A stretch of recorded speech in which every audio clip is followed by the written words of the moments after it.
Hey Artnerds, today I'd like to show you one way to paint people.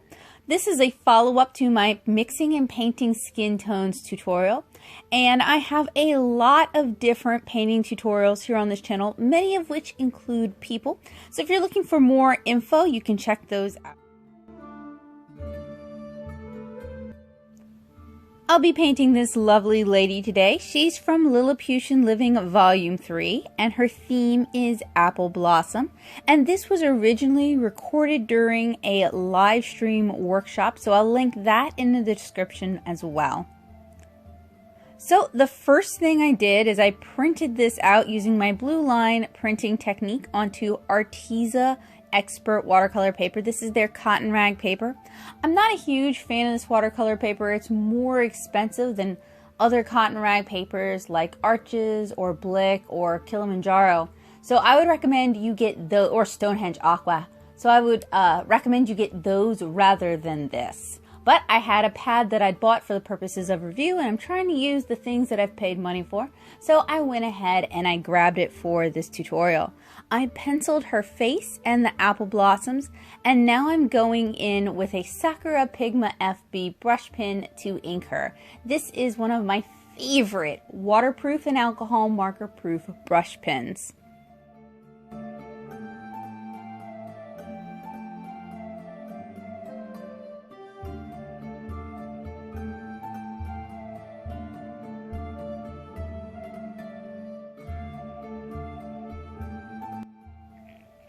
I have a lot of inking tutorials here on the channel, so I'm not going to spend too much time talking about inking this piece. I will say that when you're inking on cold pressed watercolor papers using a brush pen, they tend to have a lot of texture, and you may find it more challenging to ink on them. I actually really like the feedback. I like that amount of resistance, and I like the texture. But if you're newer to inking or you're less confident with brush pens, you may find them a little bit challenging, and you may want to use a fixed width tech pen instead, like the Sakura Micron or the Copic Multiliner. Basically, whatever you're comfortable with using. You don't have to do it exactly the same way that I do it. And the line art for this is available in the description below. If you're one of my wonderful art nerds on Patreon, you get this line art free. In fact, most weeks where I do a live streamed workshop, my art nerds get a free line art, and they always get early access to the tutorials that come from those live stream workshops like this one here. If you're not an art nerd, I highly recommend you join the art nerd community. You get access to the paint box, my Discord server. You also get early access to videos like this one, and you get line arts and comics. So if you like what I do and you want to help support the channel, that is a fantastic way to do it. But if you're maybe not ready to make that commitment, you can buy the line art on Gumroad for about $1. What I would recommend you do if you want to work on this along at home is you have a couple different options. You can use a toner-based printer like what they have in many office buildings, or what they might have at the library, or what they would have at Office Depot, to print on 90-pound or higher if possible watercolor paper. Canson's bulk watercolor paper runs through my printer with a little bit of coercion. Or you can use my blue line printing method that I've talked about so many times. I'll link it down in the description below. You can use my blue line printing method like I've done here, pencil it, and then go ahead and ink it yourself, and that way you can get some more inking practice. So it really kind of depends. If you're looking for a relaxing paint along tutorial, I would print it out on the bulk watercolor paper. But if you're looking to hone some new skills and practice your inking, I would go with the blue line inking tutorial.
So now that she's all inked up, I allowed her to cure for 24 hours before erasing the pencils. You can see those here.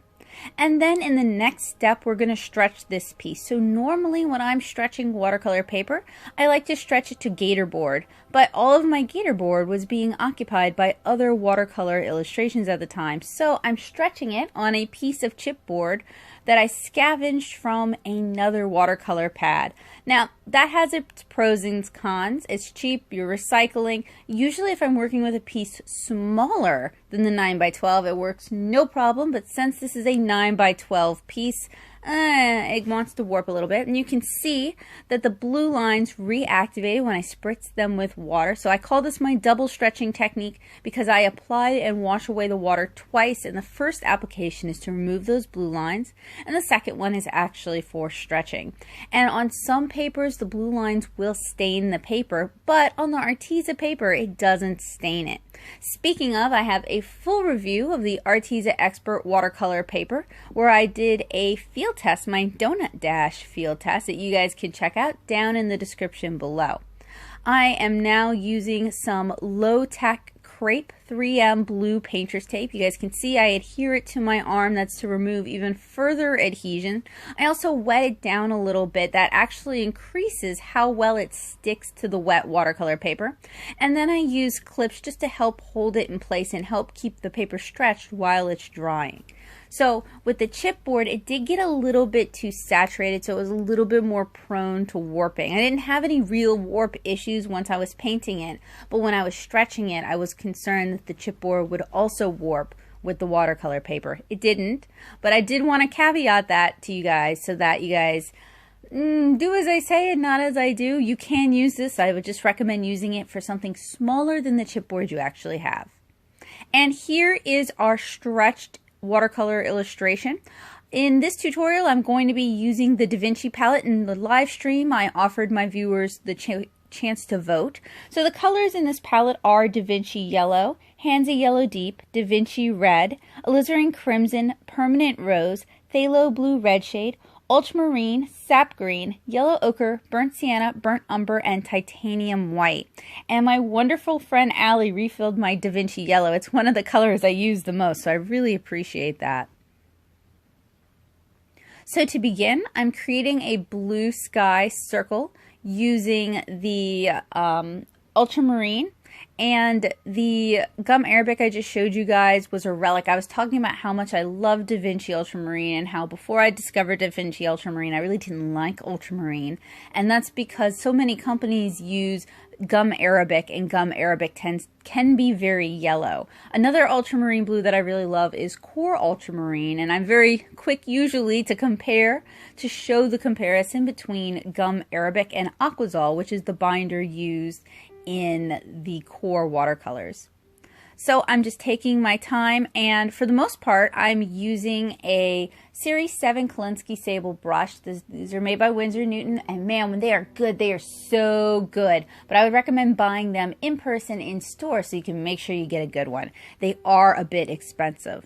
So for the blush, we're going to do a darker skinned character here, and as we talked about in my mixing skin tones tutorial, usually when I'm doing darker skin characters, I apply the blush color and the shadow color first as kind of a base. For her blush, I used Permanent Rose, and to mix up sort of a purple color for the shadow color, I used ultramarine mixed with Permanent Rose. And that's another thing I really love about the Da Vinci set is you can get this really nice, clean fuchsia purple when you mix their ultramarine with Permanent Rose. So for the cherry blossoms, I'm doing a wet into wet technique, managing 3 brushes at one time. It's not visible in this time lapse, but it is visible in the stream itself. It's a technique, that I picked up from Chinese watercolor where you hold multiple brushes in your hand and you kind of cycle through them. So I have a brush with light pink, I have a brush with the saturated Permanent Rose, and then I have a brush that has Da Vinci yellow on it so that I can quickly cycle through the colors and allow for wet into wet blooms. And if you're interested in this technique and you'd like a tutorial on how to do it, I'm happy to do that. Let me know down in the comments below, or if you're an art nerd, just comment on the early access share of this video. If Artnerds want to see it, I'll definitely do it, but of course I want to hear from you guys as well. You can kind of see how I'm holding the other two brushes in my left hand as I'm going. And this allows for really nice, beautiful, diffused wet into wet.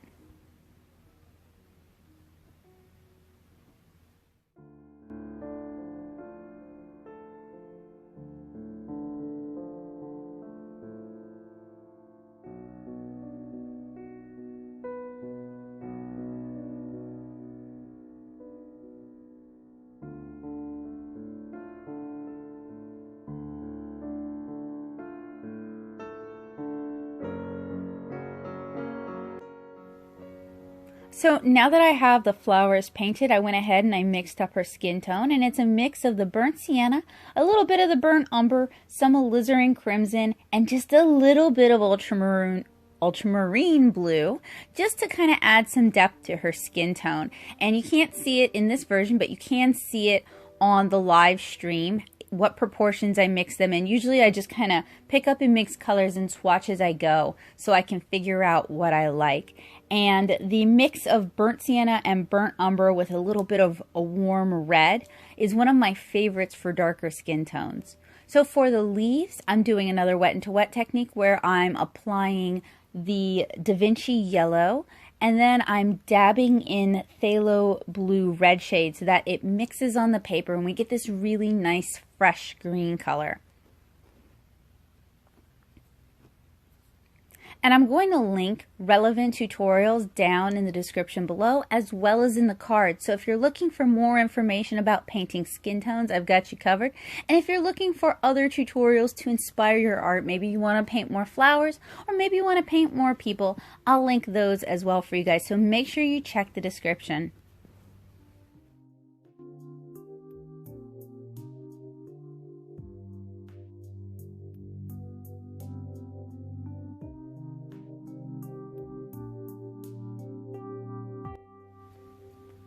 I also have reviews here on this channel for both the core mini palette that I showed way at the start of the video and the Da Vinci mixing palette you guys see me using here. I don't know why, I'm tripping all over my words today.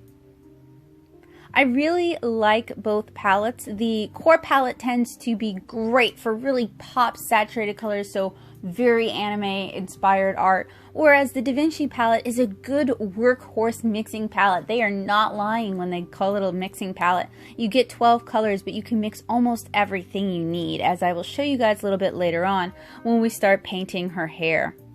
So now that the flowers and her skin have had a bit of a chance to dry, I'm going in and I'm painting another layer on her skin, and I needed to mix it darker. Now I was just complimenting this palette, so I'm going to step back a little bit. Normally when I'm mixing darker skin tones like this, I'll start with burnt umber or with a little bit of maybe Venetian red and a little bit of alizarin crimson mixed in, and then I'll start to mix in Van Dyke brown, and I'll start to mix in sepia as we start to develop the shadows and we go darker. We don't have Van Dyke brown and sepia in this palette, so I needed to add more burnt umber, alizarin crimson, and ultramarine blue, maybe even a little bit of phthalo blue. It's going to cool it down, it's going to desaturate it a lot, but it is also going to help darken it quite a bit.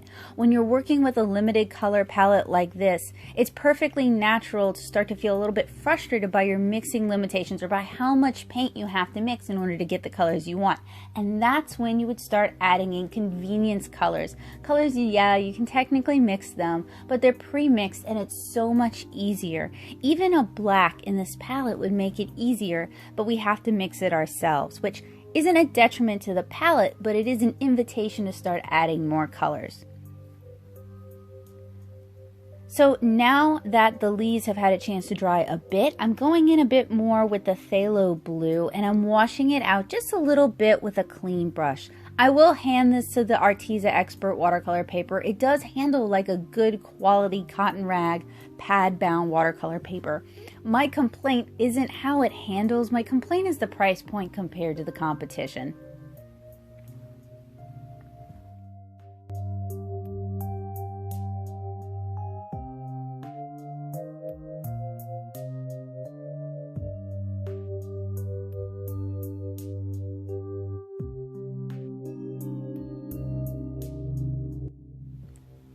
And as you guys who do watercolor can imagine, painting this live the other night took a while. We started at 8 and I ended at 10:30, so 2.5 hours, and I didn't complete the whole thing. I actually finished it up after the stream and then the next morning.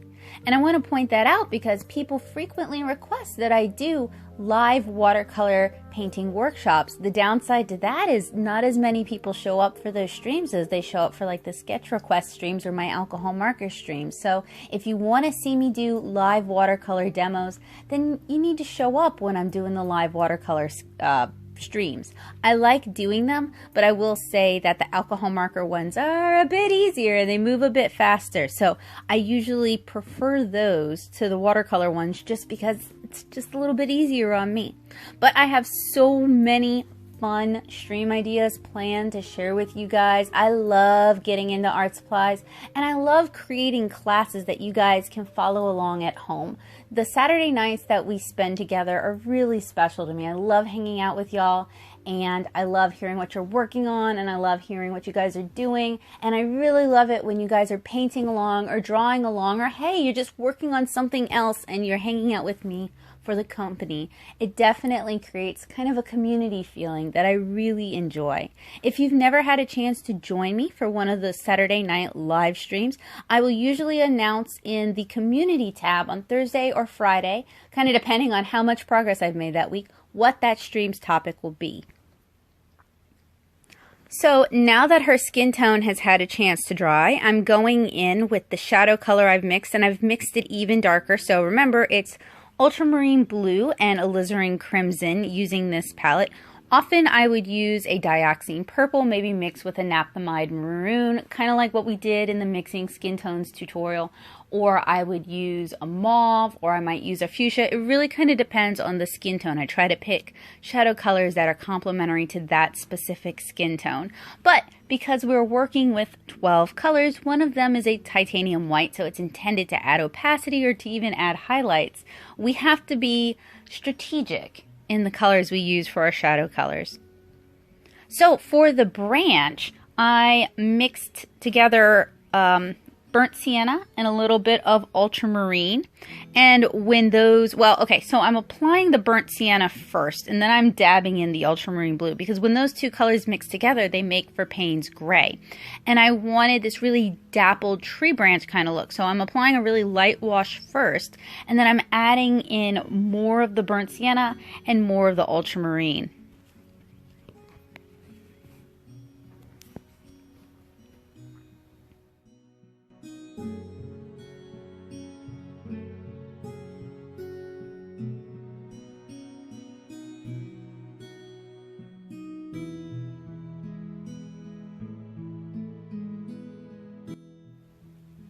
And because these are complementary colors, when they mix, they create a grade neutral tone in it. I love Payne's gray. It's one of my favorite colors, but my cat Bowie is also Payne's gray, so maybe I'm a little bit biased.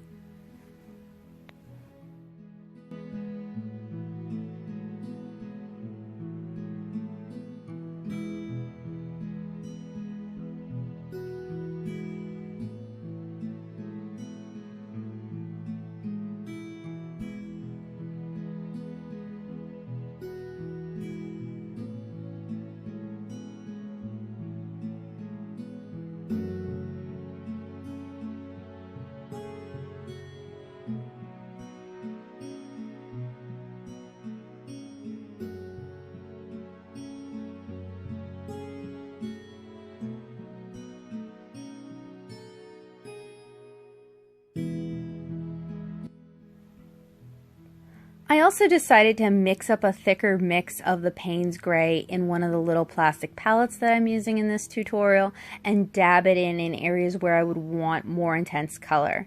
Then I'm going in again with the shadow color just to add further shadow.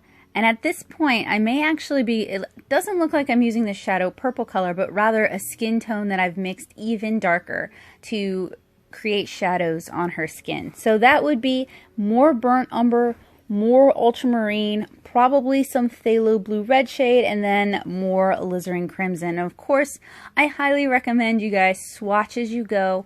When I swatch skin tones, I'll layer them on top of each other to make sure they make sense in sequence. Because, you know, it's bad enough to ruin the mix that you've mixed, but it's even worse to ruin the character that you're painting.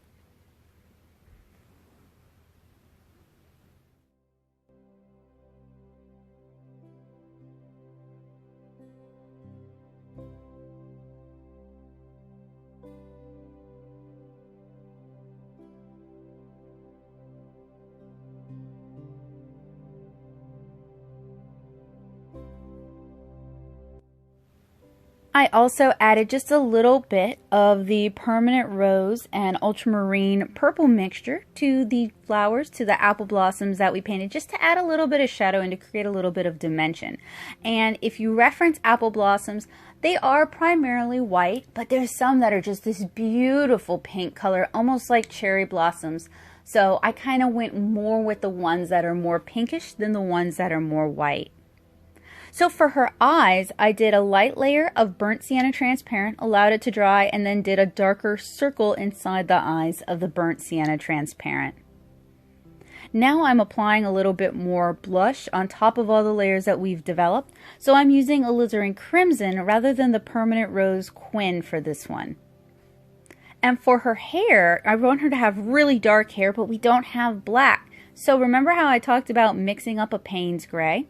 I am mixing burnt umber with ultramarine blue to get a really, it's not dark yet, but it's going to be really dark as we go, and you'll see that. And I'm using a squirrel hairbrush, and I'm trying to leave enough highlights that her hair looks really shiny. And I apologize that the lighting kind of shifts in this video. I'm standing over the painting, so sometimes I'm blocking the light source. And I could have left the leaves as they were, but I wanted a little bit more delineated shadow. So I'm going in with the phthalo blue red shade and tightening that up.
So I allowed the live stream chat to throw suggestions at me for what color the dress should be, and light pink and purple were both suggested, but the suggestion I liked the best was a really light yellow green, kind of reflecting the centers of the flowers and also reflecting the vibrancy of the leaves. So I mixed a bit of Da Vinci yellow with a little bitty bit of phthalo blue red shade. Now when you're mixing watercolor, if you want a color like this one where it's mostly yellow with just a little bit of green in there, you're going to want to go really heavy with your lighter color and then very, very sparing with your darker color, particularly if you're using phthalo blue, because phthalo blue has a tendency to overwhelm anything you're painting. Any color you're mixing with phthalo blue tends to get overwhelmed with that color. So you want to add it very sparingly, a little at a time. And then when that dried, I'm going in with another layer. I know it's hard to see. It's like an egg green or a very neon green. It's a very fresh color. After I finished the painting, I was a little iffy about how well I felt this color worked for her with the illustration. But you know what? You don't learn if you don't take risks, and you don't learn if you don't make mistakes. Plus, talking to the chat and allowing them to give me input makes it more fun, it makes it more interactive, and it makes it more like a piece we've created together. Something else that I would do differently is I'd like to add a surface pattern to it, or I would have added, or I should have added a surface pattern to it, but I couldn't decide what. So while the dress is still wet, I'm dabbing in a little bit of ultramarine. Now the thing about ultramarine with the Da Vinci yellow is because it's a warmer blue, it's going to make kind of like this slightly desaturated, kind of like an olive green. So it works well for adding in shadows. And I did that wet into wet so we could get kind of a diffused ombre effect. So I mixed her hair much darker. We've got a much thicker saturation of burnt umber mixed with ultramarine. And you can see we get this really dark, it almost looks like black, but it's really honestly a very dark gray that's very warm influence. So it works well for her hair. And something else I really like about Da Vinci colors is there's just enough sedimentation to make it interesting. When I reviewed the Daniel Smith Ultimate Mixing Palette, I personally felt like for how I paint, the size I paint, and the subject matter I paint, so I tend to paint kind of small, and I paint a lot of people, I felt that it was a bit too granulating to work well with my work. But what I like about this particular palette is it's just right. I've also reviewed some palettes where the colors are so finely granulated, like with Japanese watercolors like Turner and Kusakabe, you get no granulation at all, and then the illustration starts to feel synthetic. So I do like a little bit of granulation, but not too much. So it's important to find that sweet spot. So it is the next morning. The stream has long since ended, and I allowed my colors to evaporate overnight. The color tone is also way better, getting a little bit of natural sunlight in here. So I am utilizing the fact that I allowed these colors to evaporate overnight because they're going to concentrate and they're going to be more saturated. This is one of my kind of crummy hacks for watercolor. So I'm particularly utilizing the green that we mixed that you guys can't see, and the burnt umber and ultramarine mix that you guys can't see.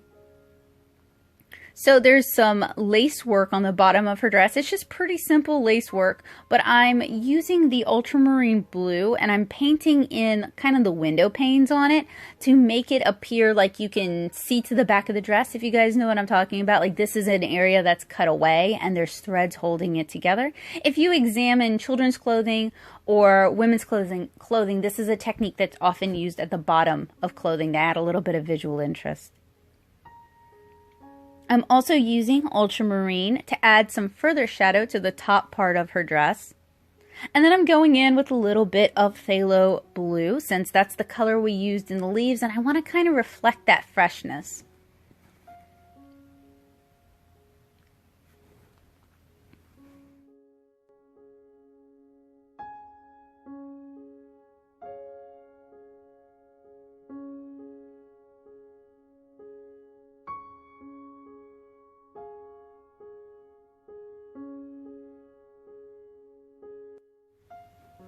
So as I mentioned, our yellow-green had a chance to saturate, to evaporate overnight. So I'm using that to add in some more contrast to the dress. This is going to give it better form. Now, of course, with watercolor, it always dries lighter than it goes down. So I'm probably going to have to remix the color a bit to get it as saturated as I want.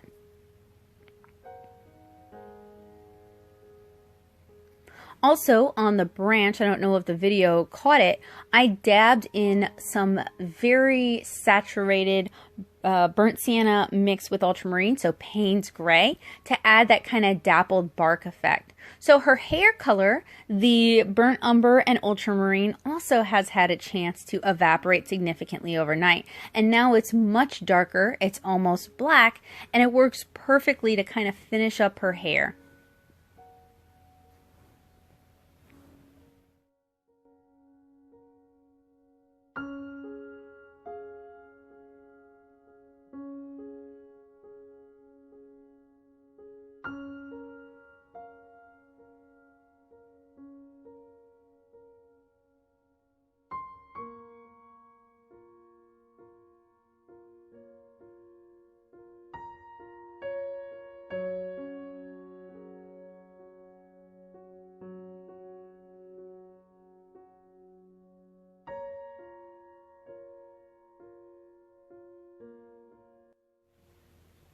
And now I'm going in with the phthalo blue on her dress, the cutwork on her dress, to really accentuate those shadows, as well as underneath some of the flowers.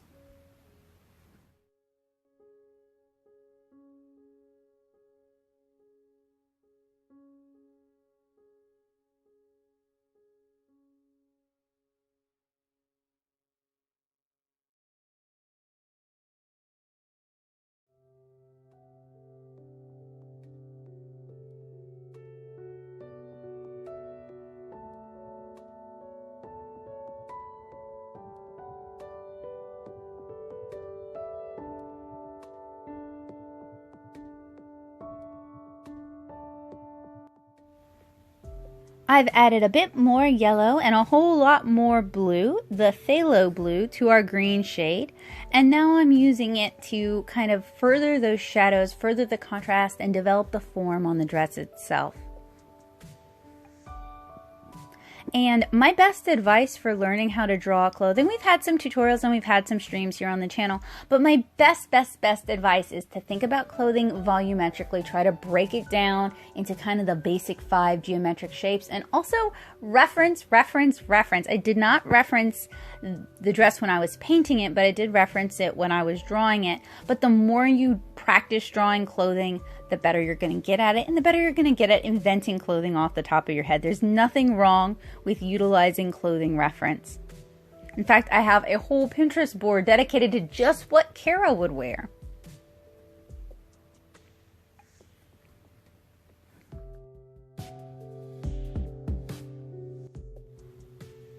So I'm just about finished with this painting, but you know we got to add those final special touches. So I pulled out some white gouache, and I'm using that to apply white highlights to her hair, to her eyes, a little bit here on the dress, on the flowers, on the leaves. So typically with watercolor, you would want to leave white highlights when possible, but with an more illustration style like this, that tends to be a little bit smaller, it's easier to go back in and add the white gouache after the fact. And I like the end result a little bit better because it also goes over the line work. You could use masking fluid to mask out those areas as well. But again, gouache is very easy and very handy to use. So I'm not competing for any fine art watercolor prizes, so I might as well use and enjoy my gouache.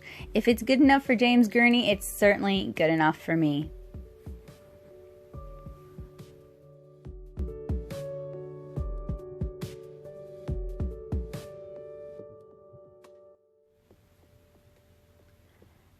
And then finally, we need to remove the blue painter's tape. So I've already removed the clips, and I want to be really careful when peeling away this blue painter's tape. I don't actually care if I ruin the chipboard. It's great if I can salvage it. It's okay if not, but I don't want to ruin the piece. So I pull away at a 90-degree angle. And this is our finished watercolor illustration. I really enjoyed painting it with you guys. I do think she turned out beautiful, even if I would have handled it differently. This is the palette that I used for this illustration. You guys can see I never used the titanium white. I could easily pull that out and put a black in instead. And I hope you guys enjoyed this tutorial. There's going to be more watercolor tutorials linked down in the description below. If you're new to watercolor, I've got some great playlists for you. And I hope you guys have a wonderful day. I hope to see you guys again really soon. Bye, guys!